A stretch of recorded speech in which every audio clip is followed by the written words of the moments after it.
Okay, hello and welcome, Outperformers. It's great to have everyone coming and joining us again for yet another webinar with one of our great CFOs, or ex-CFOs now, General Manager of CleanAway Liquid Waste Services, Brendan Hargreaves, who's with me now. Thank you very much for joining us. My pleasure. We're going to have a really interesting conversation today on the concept of career management, and we've taglined it playing the long game, which will come out a little bit in the conversation in terms of what the long game really looks like and how that turns into career outcomes and applies to certain decisions. And I think for a lot of us on the call today, inevitably we all hit important decisions that come up, and we get very different perspectives around things such as job titles and how long do I stay and when do I go, and should I be taking on this basket case opportunity that everyone's describing, or whatever it might be. So today what we're going to look at is trying to unpack how to distill those sorts of situations and use some of Brendan's stories and his own examples to illustrate that. And of course, as we move through the conversation, as I normally do, I'd really encourage you to ask questions or anything else that might pop up, or make some comments to me along the way, and I'll pick them up and field them and fire them back at Brendan if we can make the time. So guys, I'm going to allow a little bit more time for people to come in. For anyone that's new to the Outperformer, and just for a little bit more context on what we all do, I'd like to welcome you to today's webinar.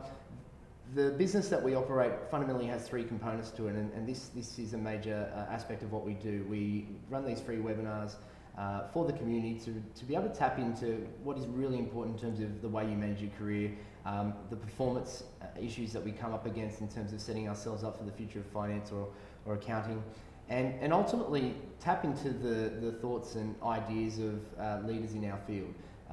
In this case today we'll be talking to Brendan, but we'll always talk to the likes of subject matter experts, different CFOs and executives to start to turn these ideas into real conversations and bring some reality to the theory that we might see floating around in terms of content and learning. The other two parts of the business, just for anyone that is interested and hasn't got used to us before, we have our one-to-one consulting services, which are basically directed and tailored to whatever your career phase or journey might look like at the time. And the other part, which is a big growing phase for us and we're really excited about, is we're doing a lot of programs and internal development sessions for organisations and finance departments around leadership, finance business partnership, around the change mechanisms that relate to performance and running a really successful finance department. So we're enjoying that, we're having fun with it, and I hope you get a lot of value out of today. So now that most of you should be in the room, and for anyone on the recording, I hope you enjoy today's conversation with Brendan. But Brendan, thanks again, mate. Pleasure. Enough talking from me. I sort of dominate the first 4 or 5 minutes while everyone's coming in. No worries. So Brendan, we've talked a bit about, and I talked about it very quickly before, this idea of career management. Mm-hmm. And I think before we go into the detail and some of these sort of disciplines and principles that you might apply, I think it's really good to get some context on who you are and how your career's evolved to date, just so people get a bit of a feel on some of these stories and where they're coming from as we go through the conversation. Okay, my pleasure. Well, I started my career on the graduate program at Qantas. Mm-hmm.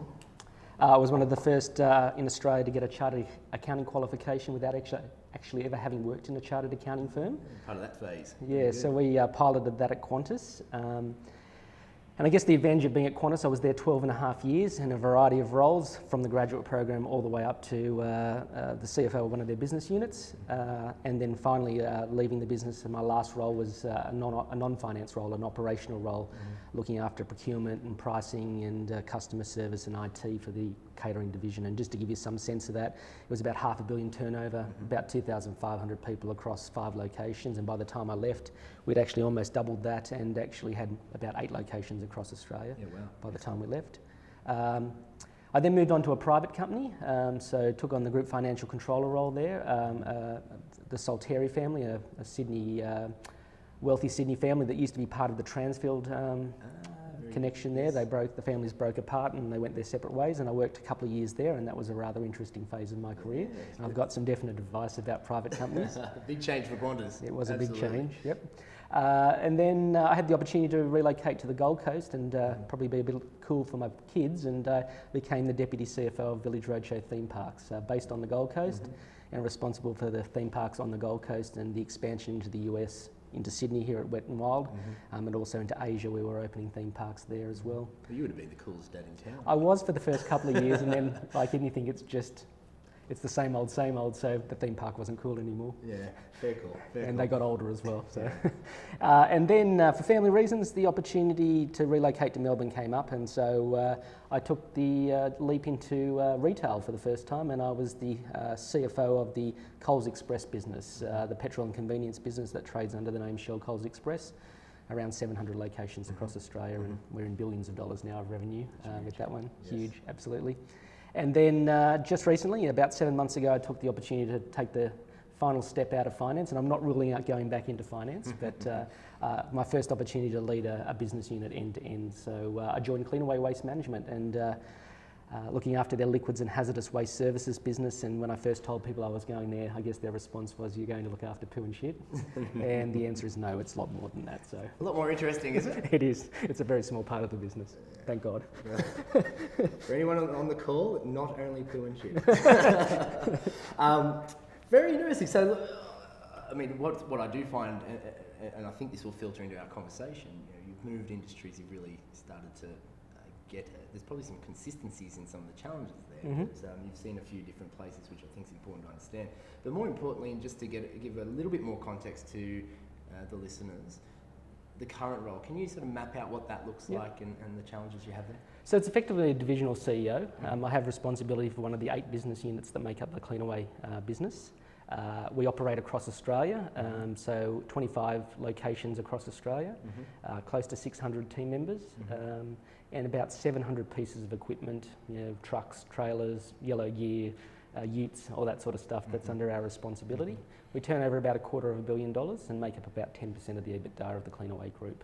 So it's basically end-to-end responsibility for that. So that's going up and meeting the CEO and letting him know how you've done and how you haven't done sometimes, and strategy execution. We've got a very clear strategy within CleanAway we're executing to, and really a big part of this is this business has probably been underperforming, and the opportunity to really take it to the next level and really make it a true part of the end-to-end waste management offer of CleanAway. Really exciting to be part of a turnaround or something that's... Yeah, I'm not allowed to call it a turnaround. We can't, we're not going to call it a turnaround. but a change phase and a positive growth phase, yeah? Absolutely, yeah. Excellent. So for everyone on the call, I think that gives you a bit of background, and definitely if you do want to ask any more questions of Brendan, please let us know. But I think what's really interesting when you look back on your career and you reflect, maybe at the time it's hard to see these things, but you have what I would describe as these career-defining moments, learnings or phases that you go through that teach you a lot about who you are as a person, as a leader, and essentially shape the sort of direction you might go. Could you share a few stories to help illustrate what might be a career-defining moment and how that might reflect to others that are moving through their own career? Yeah, I guess I knew right from the beginning of my career that the long game for me was to be the CEO of a business, and I saw finance as the way to get myself there.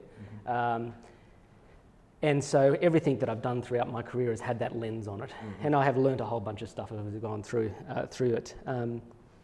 I guess probably one of the career-defining moments is probably we'll come up to later on, that title conversation where you have that realisation actually that it's not what the role's called, but it's what it is and what you do and what it adds to your next opportunity. So I guess I've always looked at every career opportunity I've taken as gone, why would I do that now? So I'll tell you about one at Qantas, okay? Great. So I had the opportunity at Qantas, having been in the catering business for about 5 years of at that time 10 years. I've been offered a more senior role in finance within Qantas. I was going to be supporting one of the executive general managers, so one of the ex-com of Qantas in a finance capacity. I was just about to accept that job, and the new EGM of Qantas Catering and Freight came to me and asked me to stay on, but to step out of finance into a non-financial role. So it was general manager, supply chain and logistics, and it was responsible for procurement, pricing, customer service, IT. So nothing I'd ever done before. And I had to go and weigh up. Do I take the step up? There was no more money, and money was not an issue in terms of the opportunity. So do I take a step up in my career or do I take a lateral move? Because one was it was notionally a step up, one was a lateral move, and I took the lateral move. And I've never regretted that. Interesting. So talk to me through the strategic thinking behind that. The strategic thinking was I felt that the opportunity to be given an operational role, and given that my aspiration was to be a CEO, was not going to come again if I didn't go and earn another probably 5 years of hard slog, winning the credibility of the operators. Because once I stepped out into that non-financial role, I had to stand my ground on stuff I knew nothing about. I had to have the respect of my peers, not just because I had the title. Yes. And I had the respect of my peers. I'd earned that over the last 5 years of being the finance guy there, if you like. And I could see also, as I was plotting my journey to CEO, was that CFOs these days aren't just finance. They're not just numbers. Absolutely. They actually do have quite a bit of that whole shared service, back of house, non-operational part of the portfolio reporting into them, procurement, internal audit, legal, HR, So common these days, all those things that are, not part of the domain of the day-to-day operation, safety even.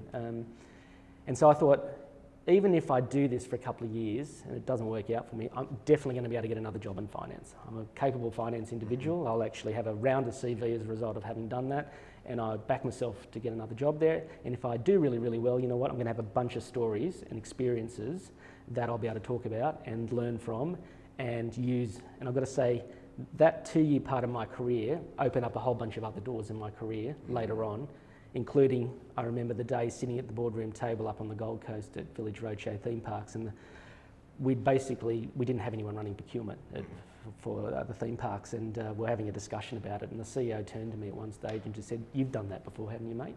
And I said, "Yeah." He goes, "Why don't you do it?"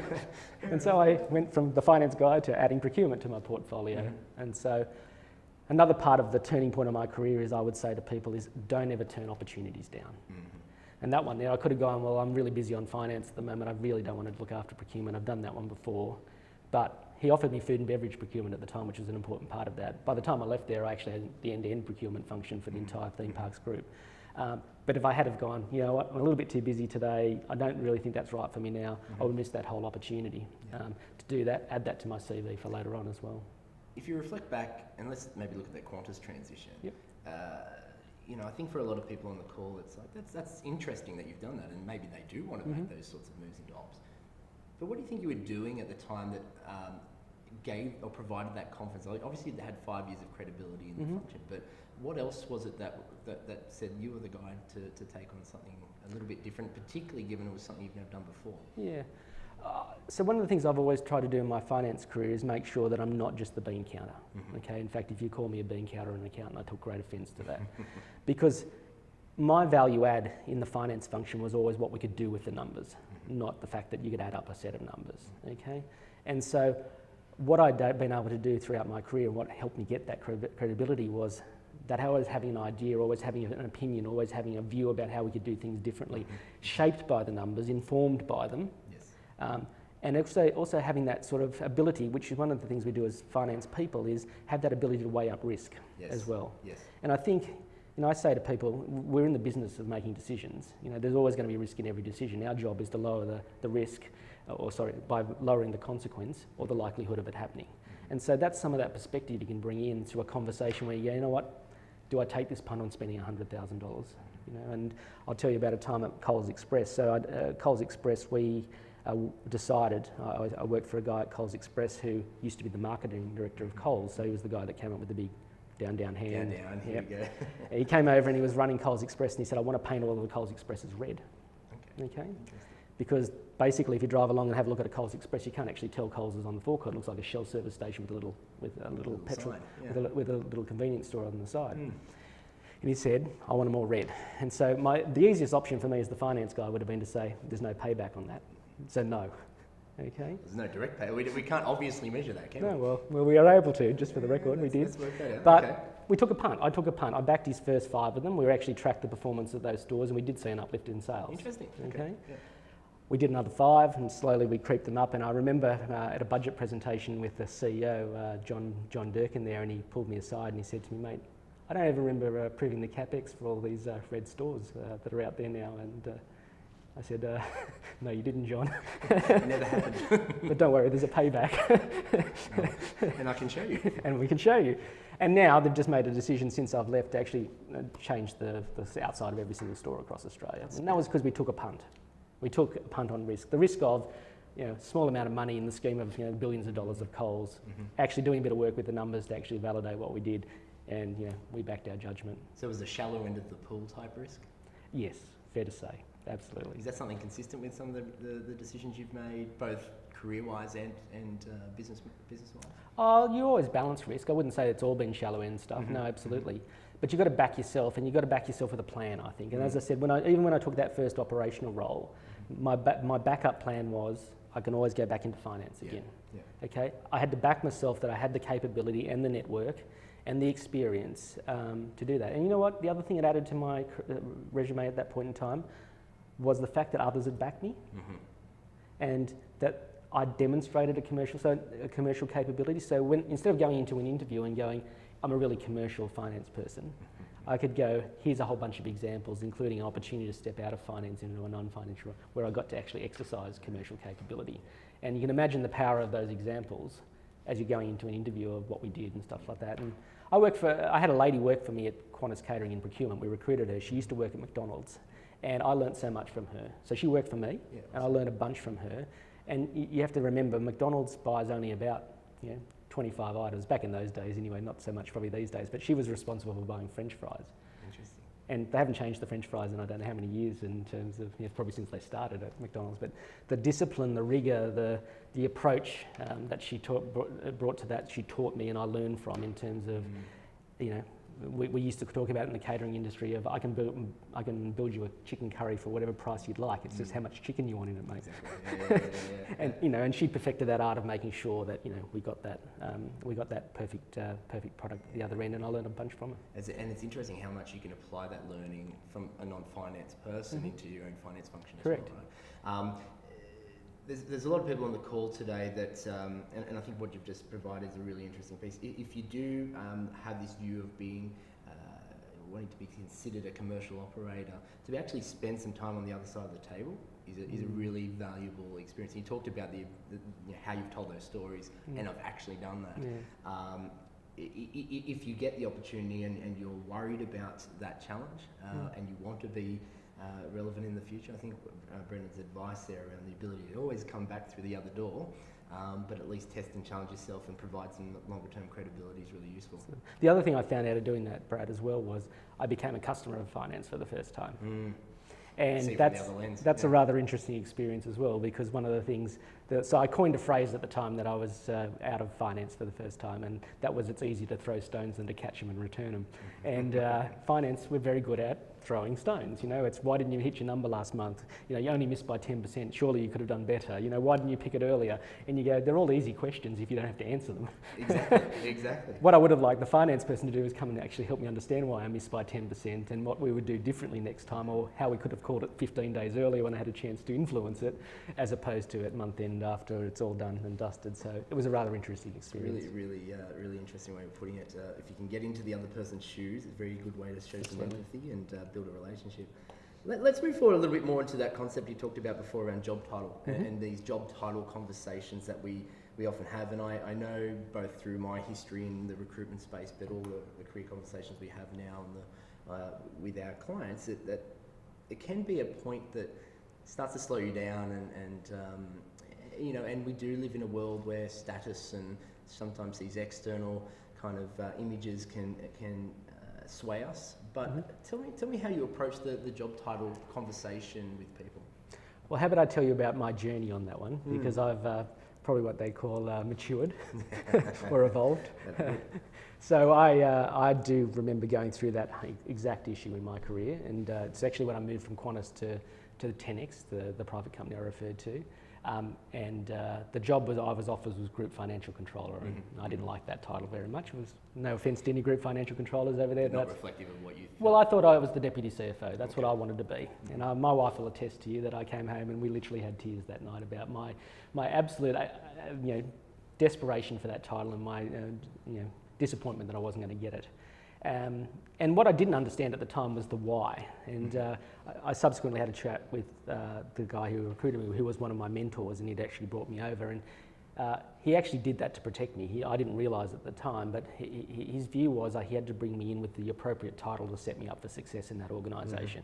And if I'd actually had come in with that title, I would have been a sitting duck for all of the other senior people in finance in that organisation who would have been miffed that I got that role to go out and really attack me and probably not set me up for success. Interesting. Okay. Now, I didn't appreciate that at the time. I got very upset about it. But I took the job anyway, and I guess I learnt a lesson there in hindsight.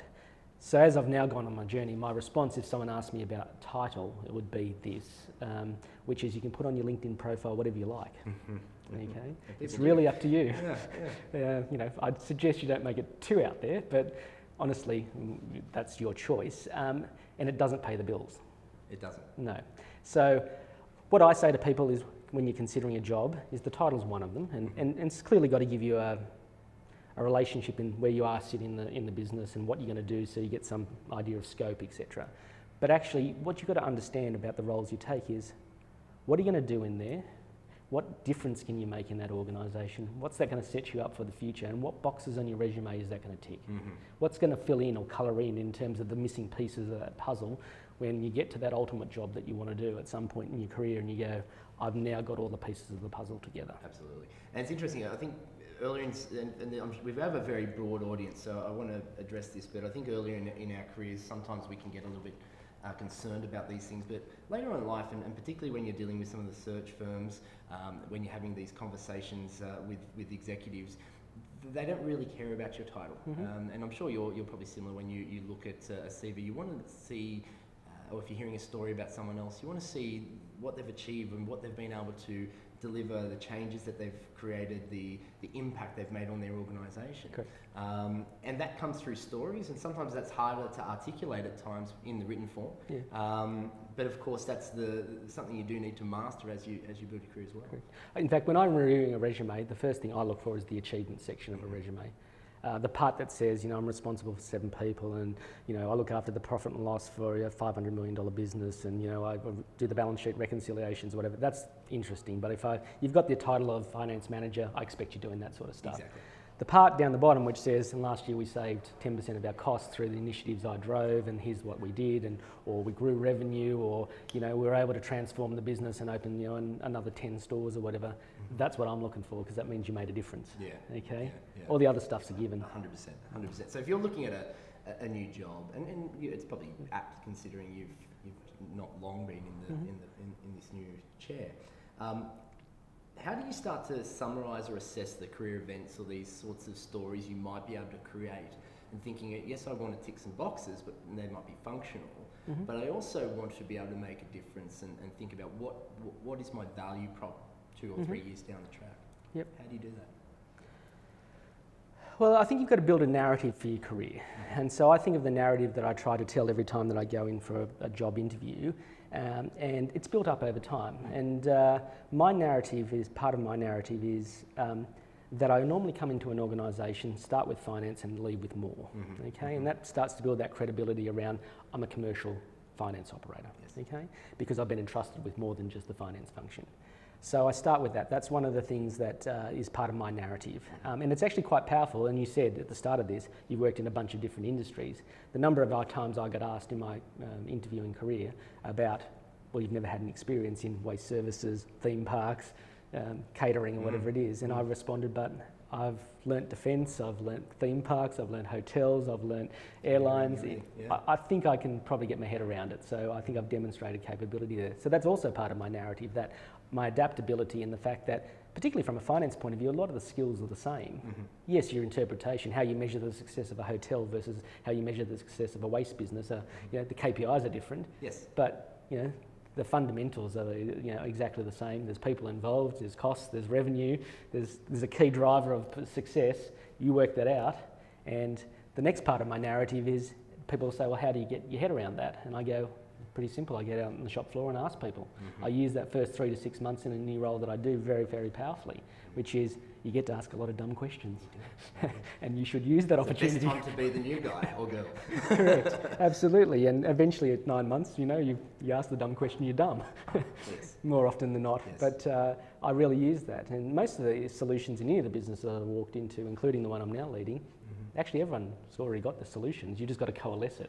So the next part of my narrative is that ability to learn businesses and bring people together on that. And then the next part of my narrative is around the business transformation that I've been involved in and led. So, whether it's the $12 million in back of house transformation we did in the theme parks on the Gold Coast, which then became the catalyst for rolling that out across the rest of the theme park business. Or what we did at Coles Express around transforming the convenience offer that we did there, and what I talked about, even the basic stuff like painting a shop red, and to what we're doing now at Liquid Waste Services, which is around trying to get that business back into shape it was many years ago. So part of that narrative is how have I gone about, and why I've got this opportunity now is because I could tell a whole bunch of stories of how I've helped transform businesses. Absolutely. And And I could talk about the way in which we've impacted the business and the role I played in that. So that's also part of my narrative. Awesome. And I think there's a lot of people that are on the call today and that will be listening to this that will come to me with that sort of question about I've been pigeonholed into an industry.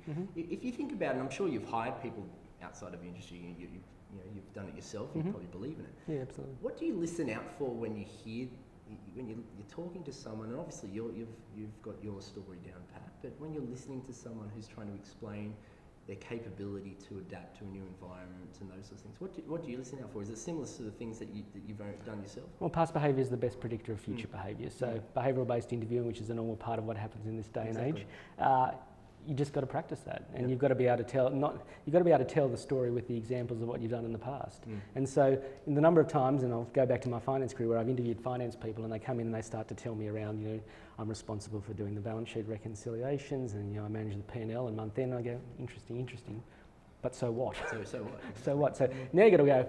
Having done all of those things, what have you actually done to make a difference in the organisation that you work for? Why would you bring value to my corporation? And you've got to understand what it is I'm looking for as well. So you should be able to get that hopefully out of the job description, or talking to the recruiter.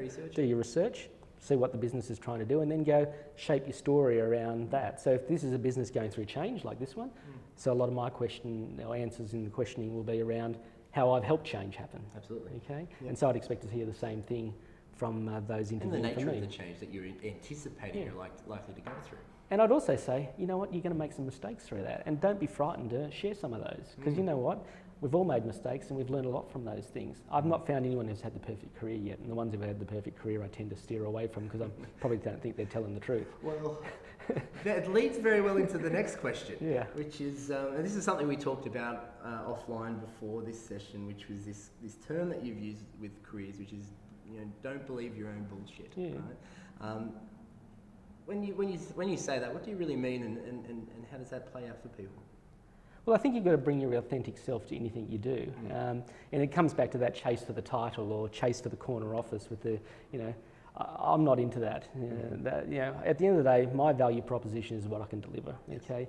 And yes, do I dress nicely? Do I make sure I look after myself and all that sort of stuff? Absolutely, but I don't drive a flash car. I don't worry about what the title of the job is. I referred to myself as a divisional CEO. My title is General Manager, Liquids and Hazardous Waste Services. That's the title of my job. That's what I do. But at the end of the day, it doesn't define me either. And so, stop worrying about all of those other things. I work out of a pretty grungy office down in Dandenong in Victoria at the moment. It's sort of on the outskirts in an industrial place. You go down for lunch, it's the local sort of, blue collar takeaway joint. So honestly, don't worry about all the trappings of your career, the title, the corner office and that sort of stuff. Just focus on, as I said before, filling out that jigsaw puzzle and making sure that as you take every step on that journey, that you're filling in another piece of that. Yes. And that you understand what you bring to this corporation that you're about to join, and whether or not that's what they're looking for, and the person that you are is what they're looking for. And The number of people I talk to, I say to them, part of the interview process is for you to interview the person that's interviewing you. Yes. Okay. So you can opt out. And so I give the example to people of, so many people come and say to me when they're interviewing with me, they'll say, tell me about the culture of the organisation. And of course I sit there and talk about, we're very focused on engagement, we have an annual survey, I say to people, when you ask that question, don't ask that one. What you need to do is say, what was the last thing you did in this business to help demonstrate the way in which you like to engage with people in the organisation? And you'll get some managers, their eyes will spin because they go, I don't know how to answer that, because I was about to give the fluffy speech about all the things we do around engagement, but I've actually never done anything to actually engage people. Or you'll get a line manager who'll go, well, last week we did this, and we've got this charity that we're running, and last week we took everyone off site to go and do this, and you go, which one actually does genuinely believe in engagement, and which one knows the bullet points to tick in the response? So you do have to use that interview for your own benefit as well. Okay. And as you say, it's the reverse behavioural question. Correct. It's really about creating an opportunity for that line manager to articulate how it plays out. It's the how, not the what. Yeah. And that can come into not just culture. That goes into how are we about, if you're thinking about their understanding of the strategy or their appreciation for the challenges in the business and how they're going to lead you. Well, if you can take me through the next 12 months, what do you see as the big hurdles we're going to have to attack in this role? And what do you think will block us from potentially achieving it, or could block us? Or, trying to take them through a few scenarios that might help you unpack the issue. One of the analogies I would use is no one goes on a first date and then moves in the next day with people, with someone, okay? And that's what essentially an interview process does. You go through an interview, you have one or two of those, and the next minute you've moved in.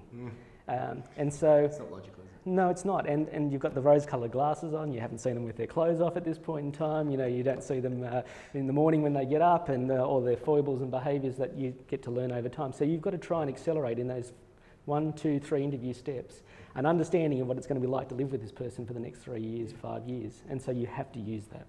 Or on the flip side, and this is something you mentioned before, which is the relationships that you have with leaders around you, with people in your career. So if you consider the 10X move, that was someone that you had known for a while. There was some trust there. Yeah, there was some a sense of what you're capable of, no doubt, and probably a deeper appreciation or honesty that might come through with the conversations you were having. Well, maybe not honesty, but clarity. Yeah. Has that played out in your career? I'd probably say there's a couple of different people who've been very powerful in my career.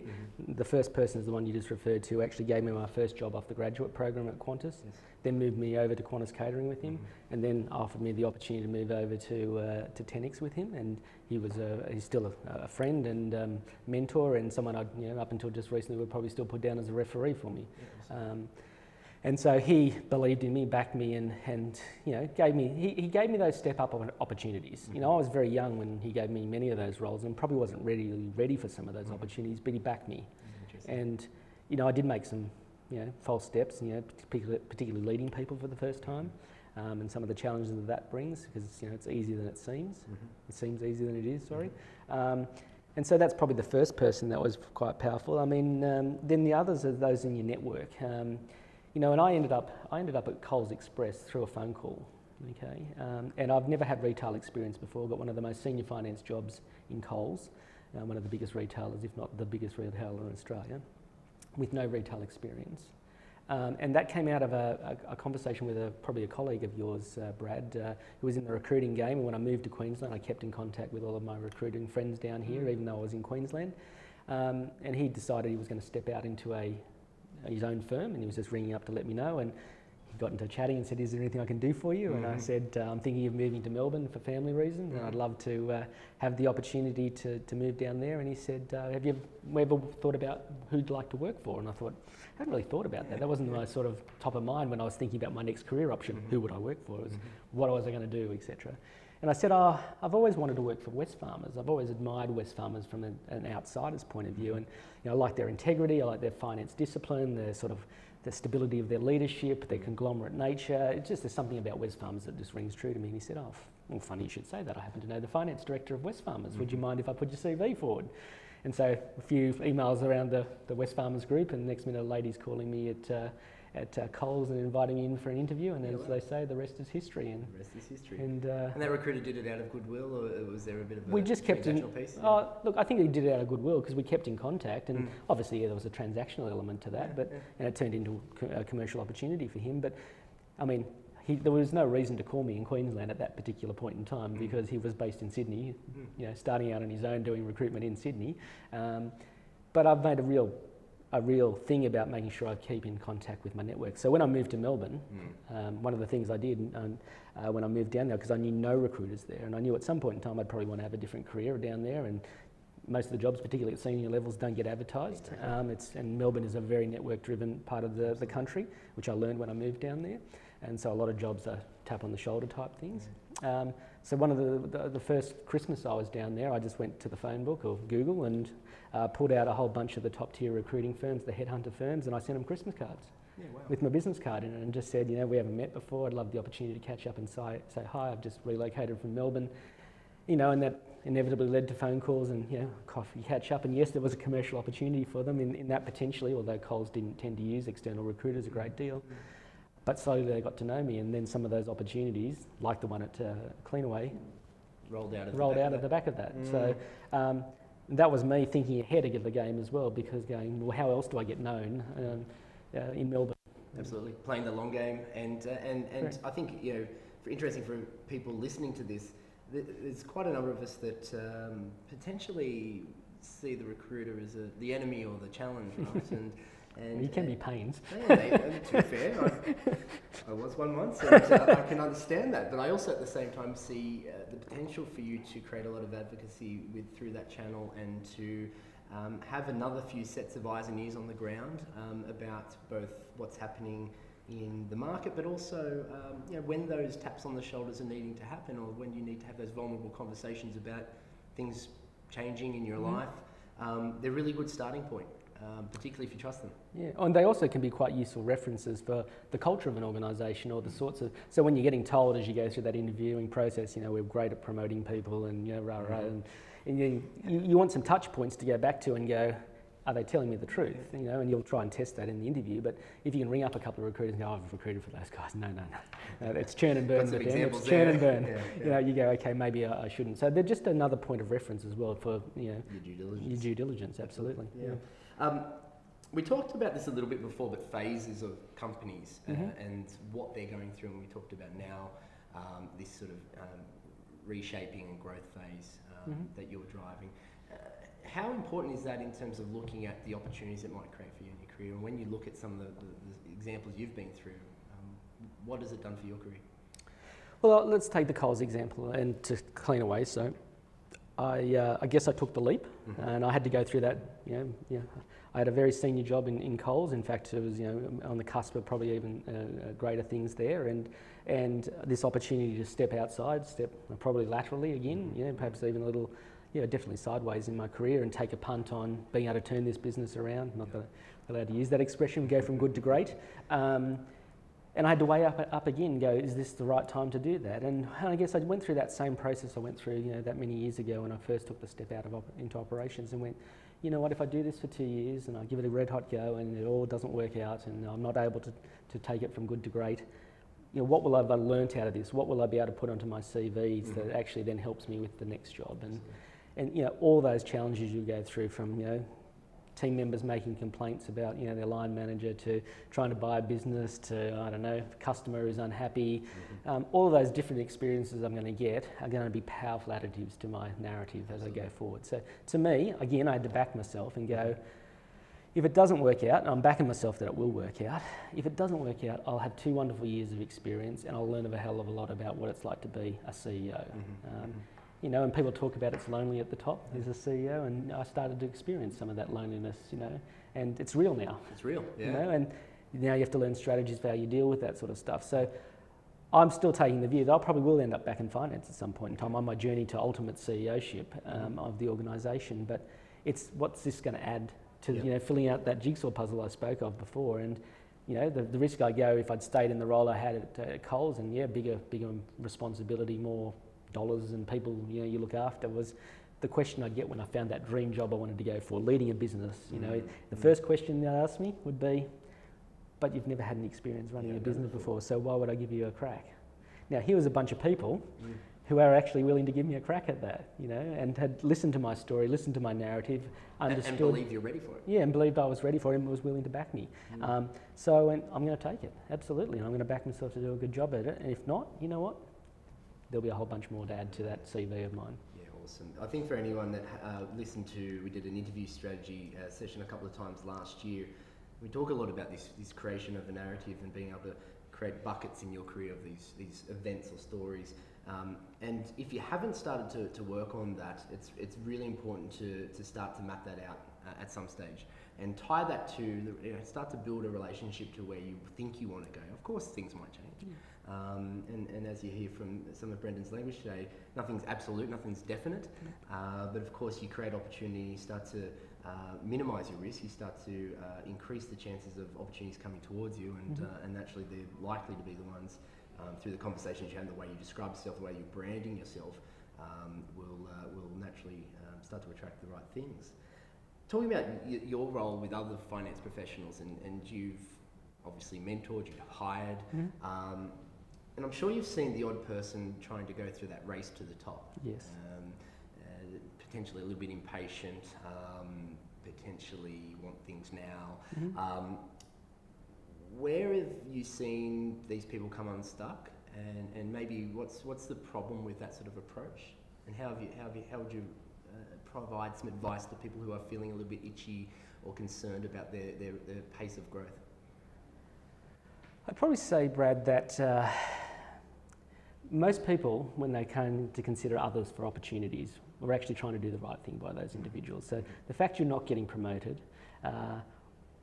is probably actually a reflection of the fact that there's something holding you back, or the time isn't right now. So I'd highly recommend you go and have the conversation with that leader that's, making that decision on your behalf, and actually understand why they're doing what they're doing, because there's probably a reason for that. There's also the other thing you've got to think about is, and particularly when people chase dollars, there's a reason they pay people a lot of money. Okay, it's maybe the hours you have to work, it's the responsibility. I may take my job now.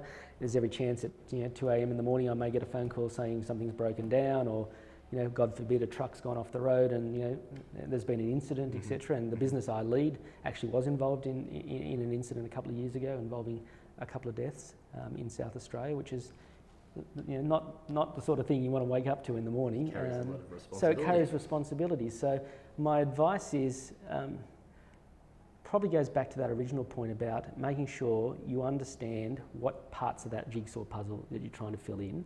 And I guarantee you go to any line manager and say, I've got capacity and I've got something one part of this jigsaw puzzle I want to fill in, and I've got the time and commitment and willing to do it.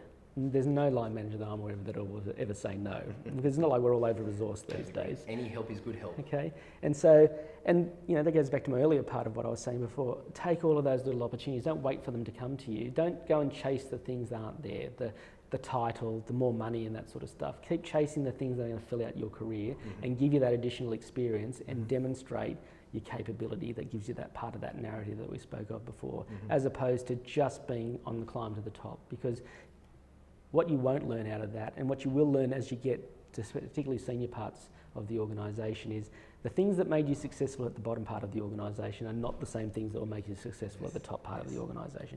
Working harder and longer as the CEO is not the smartest thing in the world to do. Absolutely. Okay, it's probably the quickest way to kill you. Yes. Okay, but yet that's probably what we were successful at. We did, when we were in our junior parts of our career, we worked really hard. We took on anything we possibly could, and we just kept going at 100 miles an hour. We were young, energetic. We had lots of energy. Mum still did the washing for us, all that sort of stuff. Dinner was on the table when you got home. Serves you very well, doesn't it? Yeah, correct. And then suddenly you're in this more senior position, and all the things that actually you were successful at in the junior part of your career are now not the things that are actually, they're now the givens in your career. Now the things they're looking for is your ability to lead people, create a vision, bring people on a journey, engage stakeholders, balance, get that work-life balance quite genuinely right for the benefit of the organisation plus yourself. And working harder isn't the solution. So I think my advice to people would be, make sure you understand what you're taking on as you chase money and title, and make sure it is the right thing for your career. And I think the best way to do that is to go and seek advice and counsel with those who've been on the journey before, because we'll have all made the mistakes. Absolutely. And I talk about this all the time, and I think part of the reason our mentorship side of the business and that one-to-one consulting piece is growing so rapidly is people need, and they're starting to realise that if I can get some visibility of what it looks like, sitting in your shoes, and I'm trying to think about how I can start to develop and illustrate those behaviours. You talked about leadership and their behaviours, right? Yes, correct. How do I start doing that now so that I'm ready for that future, and learning from that and getting some ideas, and as you say, learning from the mistakes of others. Correct. Very good book if anyone wants to read it on that particular point you made before. It's called The Pause Principle by a guy called Kevin Cashman. Now, it relates very much to that transition we go through from energetic, driven, focused, ambitious, and of course those things still carry through, but they're not rewarded in the same way later on in life. And it really also starts to talk about, and I'd be curious on your thoughts on this, that idea of pausing at times and really getting into a more reflective mode on what am I doing really well, what's working, where are the opportunities for innovation, and starting to use that creative side of your brain a little bit more. Do you find that's important to you?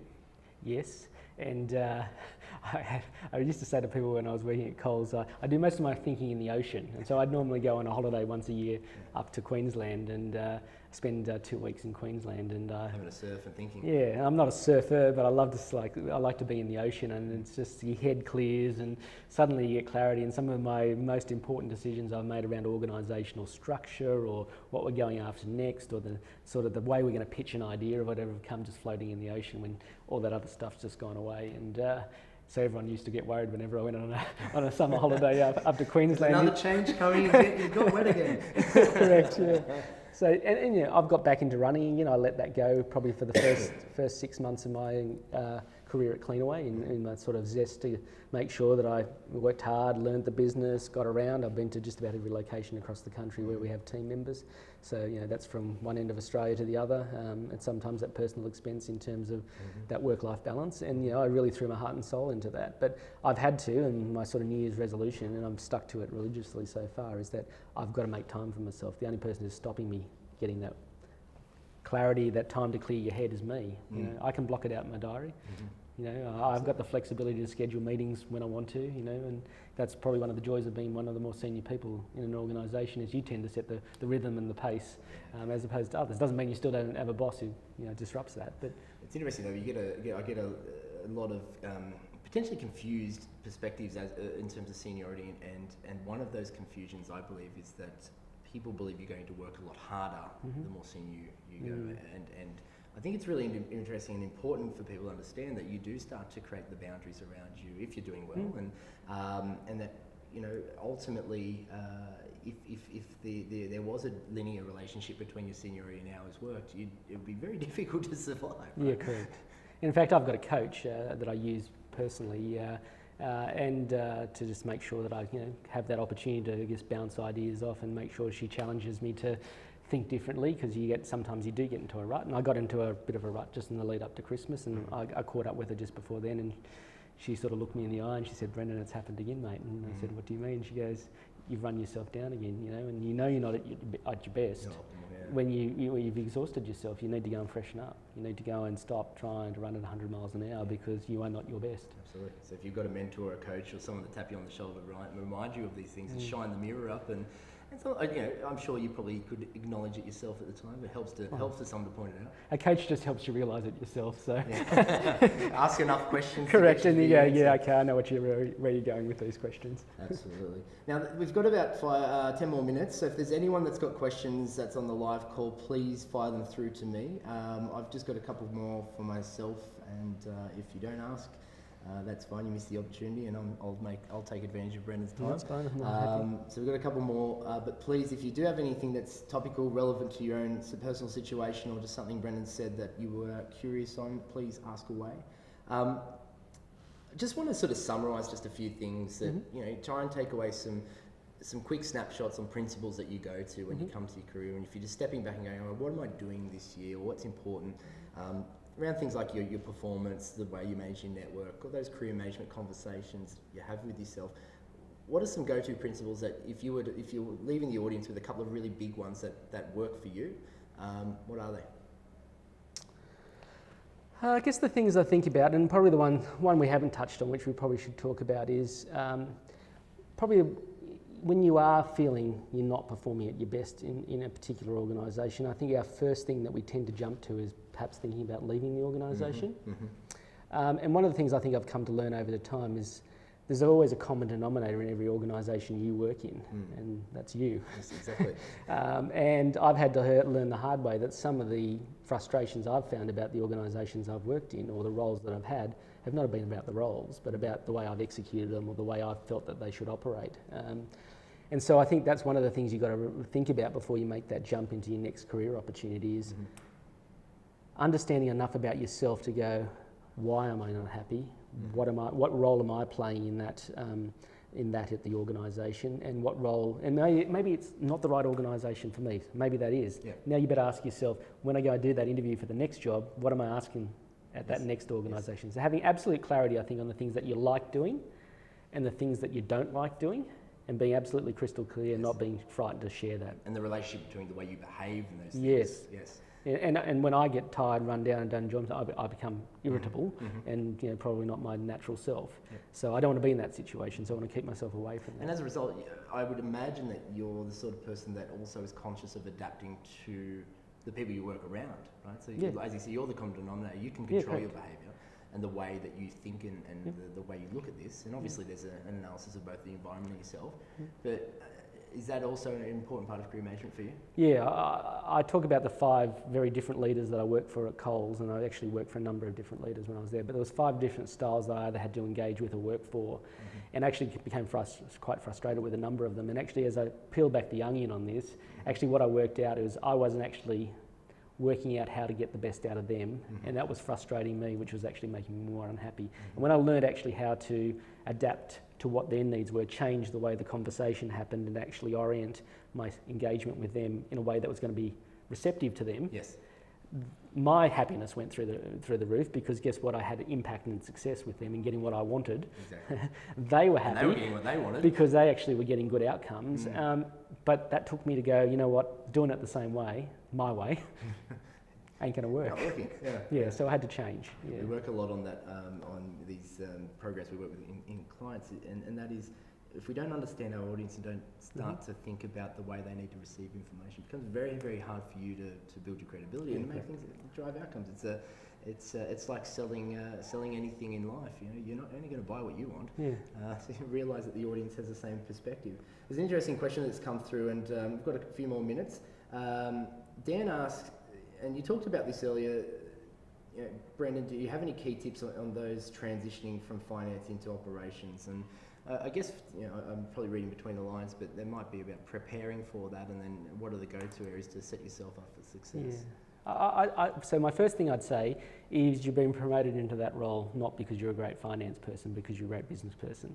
So you have to harness the skills of being a finance professional, but don't default to it. Yes. Okay. And it's one of the things I've had to find. And for my first, my first role out is how do you not be the CFO and the CEO at the same time? And that's miserable for the guy or gal who's trying to support you, because you're doing their job, and actually it doesn't bring out the best in you. So I think make sure you harness the skills of being a finance professional, but don't let it override you. You're in that position because you've got a breadth of other things to offer. Okay. So make sure that's what you bring to the table, backed up by your finance skills. I would say go and immerse yourself in the business. Don't try and approach everything just through analytical logic and stuff like that. That's again also quite important. But just go out and listen, touch, feel, question, put yourself in the operator's shoes. Go and stand on the shop floor if you have to for a period of time, and you start to get a different impression of the way things are going about. And I guess the other thing is make sure you're clear on the story and the message that you're going to sell when you go out onto the shop floor.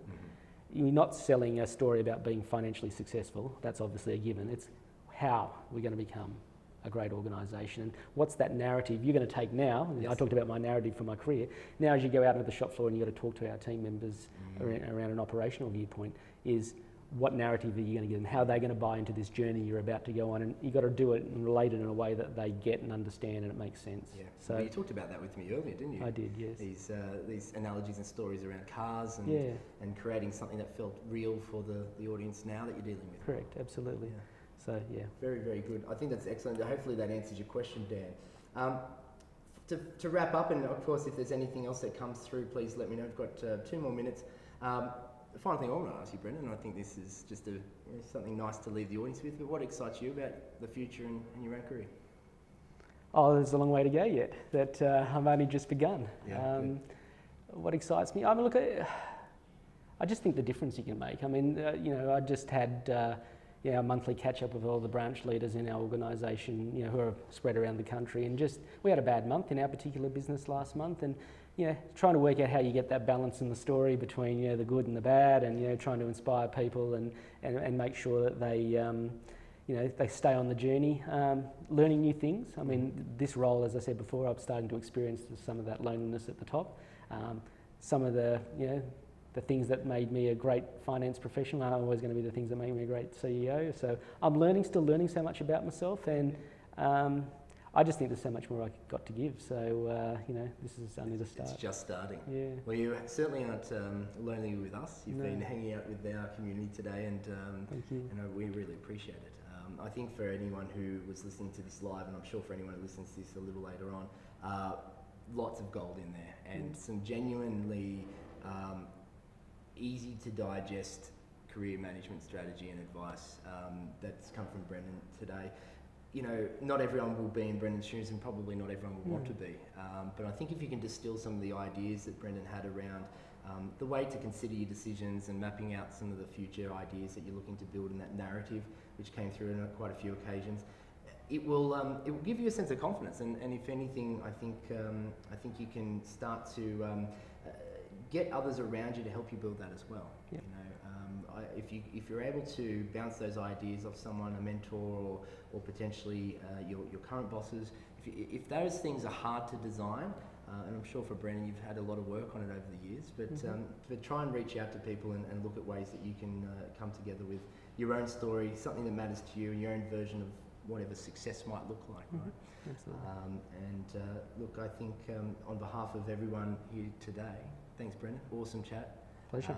We will see you all, I believe, in about a week. We're talking about purpose, and purpose tied into a few of the things you talked about today, but the CFO of Adecco, Javel Makut, will be bringing a really interesting story around the way she has designed purpose in her own career, but also in terms of bringing purpose to her finance team and trying to elevate the way they think about their own career, make their own decisions, but equally bring that into a performance conversation and allow people to sort of work in an environment that makes sense for them.